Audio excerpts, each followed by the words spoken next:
Thank you for listening to this week's audio notes on the future of the factory interface. For more information on this topic and many more, please visit our website at focusintegration.com. Welcome back to the deep dive. Today, I want to take you on a bit of a mental field trip. So I want you to picture a factory, like a modern high-tech manufacturing plant.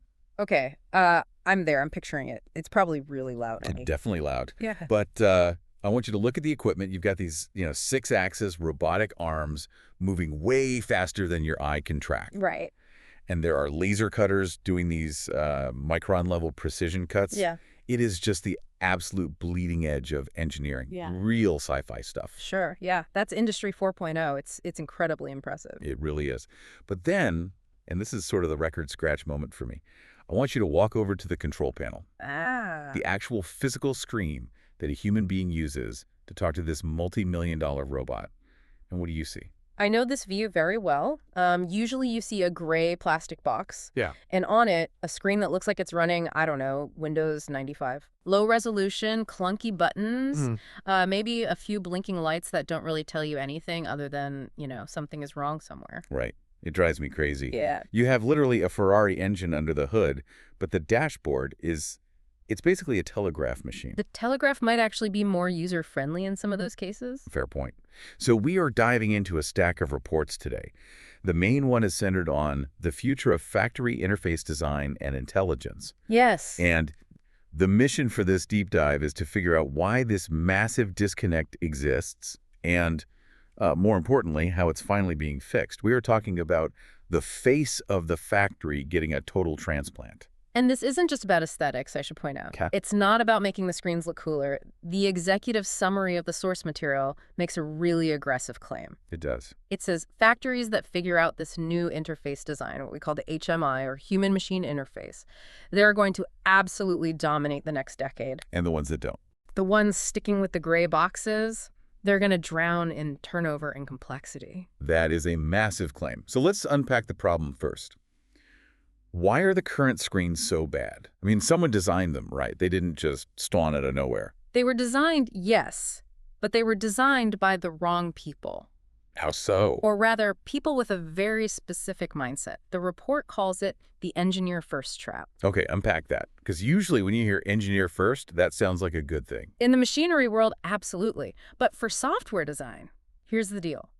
For 40 years, the people designing these screens were the exact same controls engineers who programmed the logic of the machine itself. Oh, I see. These are brilliant people, Yeah. but they think in logic gates, Boolean variables, database tables. So they basically build a screen that makes perfect sense to them. Exactly. They build an interface that reflects the raw database structure, not the human workflow. So you end up with these incredibly dense walls of text. You get nested menus where you have to click like 5 times just to find a simple temperature setting, and icons that are just ambiguous squares. And my absolute favorite, the error codes. Oh, yes. Fault 0x0004. Right. And what does fault 0x0004 actually mean? I have absolutely no idea. Neither does the operator. So they have to go find a 3-inch thick binder, thumb through it, look up the code, and realize it just means a sensor is dirty. But playing devil's advocate here for a second, shouldn't the operator know that?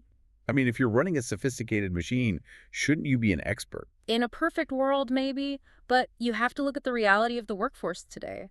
The report highlights a massive shift. We just don't have the guy who's been running Old Betsy for 30 years anymore. Right, that institutional knowledge is retiring. It's gone. Today, the workforce is high turnover. You might have an operator standing there who started 2 weeks ago. So they really have no muscle memory at all. Zero muscle memory. And on top of that, they might be managing 3 or 4 machines at once. So if you put that person in front of a screen with 50 tiny buttons and a flashing red alarm that just screams general fault, they aren't going to fix it. They're going to panic. The report calls this behavior blind spots. Right. Yes. These old systems create confusion. And in a factory, confusion creates downtime. Or, much worse, it creates injuries. So the engineer-first way is failing because the end user simply isn't an engineer. Let's talk about the solution. the visual revolution. This is where the cognitive science really comes in. The report cites a number that frankly stops you in your tracks. Yeah, saw this. Humans process visual information 60,000 times faster than text. 60,000 times. That's huge. It's the difference between reading the word stop and seeing a red stop sign. You don't read the sign, you just instantly react to it. So how does that translate to a factory screen? Are we literally just making the buttons bigger and redder? It's way more than that. It's moving from reading the system to seeing the system. Imagine a conveyor belt jams. Okay. In the old world, you get a text list. It says Motor 4 overload, Zone 3 blockage. Which requires me to memorize where Motor 4 actually is on the floor. Exactly. But in the new interface, you see a 3D digital twin of the entire conveyor right on the screen, and the specific section that is jammed is literally pulsing red. Okay, that is immediate. I don't have to decode a single thing. Right. It uses spatial maps. If a servo motor is overheating, the screen shows you the motor on a robotic arm glowing orange. It's totally intuitive. It's like the difference between looking at a textbook schematic, which is basically just a wireframe drawing, and playing a modern video game. Exactly. But it sounds great, and I have to ask the boring business question. Is it just eye candy? Like, does rendering a 3D robot actually help productivity, or is it just distracting? It's a very valid question, but the data says it cuts time to resolution in half. Just think about it. Okay. If you save 5 minutes of troubleshooting every single time a machine stops. And it probably stops 4 times a day. Right. That's 20 minutes a day. Over a year, you're talking thousands of dollars in saved productivity per machine. Exactly. It completely lowers the cognitive load. You aren't burning brain calories trying to figure out where the problem is. You can just focus on fixing it. Which brings us to the next layer of this report. It's not just about showing you what is broken right now. It's about telling you what is going to break later. This is the predictive intelligence section. Yes. This is the massive leap from reactive to preemptive. So reactive is essentially the check engine light. Right. And usually when the check engine light comes on, the damage is already done. Right. The old HMIs were purely reactive. Alarm, temperature high. Well, great. Now I have to stop the whole line and just wait for it to cool down. And the new way. The new way monitors what they call abnormal drift. Drift, explain that. Imagine a cutting tool. Over time, it gets dull. Or a drive belt gets slightly loose. It's not broken yet, it's just drifting away from optimal. Okay, I'm with you. The new intelligent interfaces track that really subtle decay, so they can tell you, hey, this bearing is vibrating 2% more than it did yesterday. It's going to fail in about 48 hours. Oh, wow. So it basically schedules its own doctor's appointment. Precisely. It gives you a failure window. That means you can fix it during a scheduled lunch break instead of having the machine literally explode in the middle of a rush order. That makes a ton of sense for the machine. Yeah. But there was a part of this report that I found, well, honestly, a little creepy. I think I know exactly which part you mean. The part where it says the interface watches the human. Ah, yes. Behavior telemetry. Yeah. It says the system tracks operator hesitation. It tracks repeated errors. I mean, that sounds a lot like my boss standing over my shoulder with a stopwatch. Is this just corporate surveillance? I completely get the Big Brother vibe, for sure. But the intent here, at least according to the study, is training and design, not punishment. How so? Well, think about that new operator we mentioned earlier, the one who just started 2 weeks ago. If the system notices that every single time they get to the calibration screen, they pause for 20 seconds. Right. What does that tell you? That they don't know what to do next. Exactly. So the system detects that hesitation and automatically pops up a visual wizard, a little guide that says, hey, looks like you're calibrating. Step 1, turn this knob. Okay, that is helpful. Sort of like a Clippy, but actually useful. Hopefully much better than Clippy. But it goes deeper than just training the operator. It loops that data right back to the engineers. If every single operator hesitates on that exact same screen, it's not a personnel problem anymore. A design problem. Right. The button is in the wrong place or the label is just confusing. Oh, I see. So it's basically A/B testing the factory floor in real time. Yes. It creates this constant feedback loop where the interface actually evolves based on how people really use it. It turns the workforce into a source of data to constantly improve the tool. I can see the immense value there. But I want to pivot and talk about the layered depth concept. Because one of the biggest complaints I always hear from seasoned engineers is dumbed down technology. Right. If you make the screen super simple for the rookie, doesn't it become completely useless for the expert? That is the classic one-size-fits-none problem. In the old days, everyone looked at the exact same screen. So the junior operator was totally overwhelmed by technical details they didn't need, and the senior engineer was annoyed by having to dig through menus for the raw data they did need. So how does the new architecture actually handle that? It uses role-based layering. Imagine it like an onion. Okay. The outer layer, the operator layer, is super clean. High contrast, big buttons, step-by-step workflows. It only shows what is absolutely needed to run the process. No clutter at all. None. But let's say something goes wrong and a technician logs in. Now, the interface dynamically unlocks the technician layer. Okay. Suddenly, those simple graphics become clickable diagnostics. You can dive in and see the exact input-output state of every single sensor. And then the engineer, did they get even more? The engineer layer goes even deeper. That's where you get your logic tuning, PID loops, raw configuration parameters. So the complexity is still entirely there. It's just hidden until you explicitly ask for it.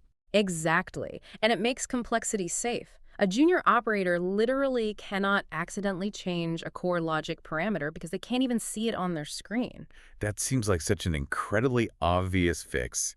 Yet we've been staring at these crowded, chaotic screens for decades. Inertia is a very powerful force in manufacturing. Now, we've been talking about the screen like it's this fixed thing bolted to the machine. But the ecosystem section of the report suggests that the physical screen is changing too. Yes, this is the brainstem concept. The interface isn't just a panel anymore, it's become a service. Meaning it could be anywhere. Anywhere. We're seeing ruggedized tablets that operators just carry with them around the floor.